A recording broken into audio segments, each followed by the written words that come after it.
मैंने अपनी बेटी को ही दिया धोखा। उसके पति को एक बार घर बुलाया।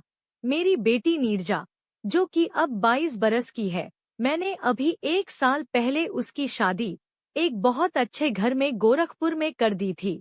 मेरे पति 7 साल से कोमा में है। अब बेटी की शादी समझ लीजिए कि मैंने अकेले के दम पर की थी। उसके ससुराल में वो अकेली औरत है। अब जब 7 साल से मेरे पति बिस्तर पर हैं, तो मुझे जीवन में सुख तो बिल्कुल कम ही मिला है। मुझे बस एक बेटी ही पैदा हुई। एक दिन मेरे दामाद संजय का फोन आया। संजय कहने लगा कि सासू माँ अब मेरी माँ तो है नहीं, और हम सबको इतना कुछ ज्ञात नहीं है। आपकी बेटी अब पेट से है, तो उसकी देखरेख के लिए आप कुछ दिन यहाँ आ जाती। इस बात को आप नीरजा से मत बोलिएगा कि मैंने आपको आने को बोला है, क्योंकि वो अपने पापा को लेकर आपको कुछ नहीं बोलती। उसे खुद भी ये लगता है कि उनकी देख रेख कौन करेगा। दामाद से बात होने के बाद मुझे इतनी बड़ी खुशी मिली कि अब मैं नानी बनने वाली हूँ। इस सब के बाद मेरी सास मुझसे बोली, देखो बेटा, जीवन भर तुमने अपने पति का ख्याल रखा है, लेकिन अब तुम्हारी बेटी को तुम्हारी जरूरत है, तो तुमको उसके पास जाना चाहिए। मैं अपना सारा सामान बांध कर गाँव से गोरखपुर निकल आई।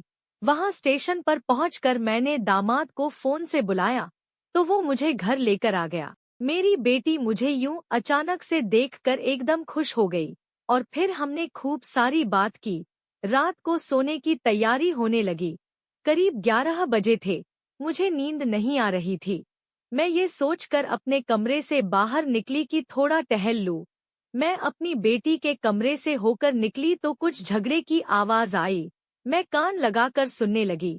झगड़ा इस बात पर हो रहा था कि जब मेरी बेटी पेट से हुई, तब से वो अपने पति को अपने पास नहीं आने देती थी। इसी बात के लिए उन दोनों में झगड़ा हो रहा था। कुछ देर बाद संजय कमरे से बाहर निकला, तो मैं थोड़ा आड़ में हो गई कि वो मुझे देख ना सके। फिर वो निचली मंजिल की बालकनी में चला गया और वहां खड़े होकर सिगरेट पीने लगा। मैं भी एकदम से उसके करीब चली गई। संजय मुझे देखकर एकदम से हड़बड़ा गया और वो सिगरेट छुपाने लगा।